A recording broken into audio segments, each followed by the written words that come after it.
Mga dapat ninyong abangan. Sabi niya, Mama, hindi na daw po ako mag-aaral kasi kailangan daw po na pagkatas ko po ng high school, kailangan daw po tumulong daw po muna ako. Minsan, hinahanap pa namin yung pamasahe. Dumating one day lang, ubos na po yung budget, tapos manghihiram na naman sa iba para ma-cope up po yung needs namin.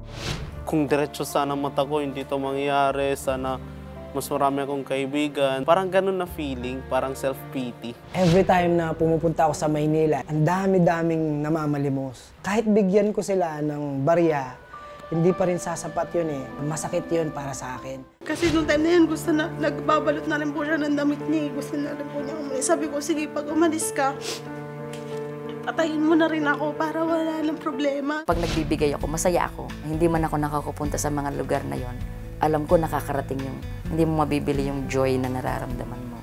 Ang kanilang pagtatapat. Tampok sa special live telethon ng The 700 Club Asia. Tapat sa isip, salita at gawa. Alas 12 ng hating gabi sa GMA.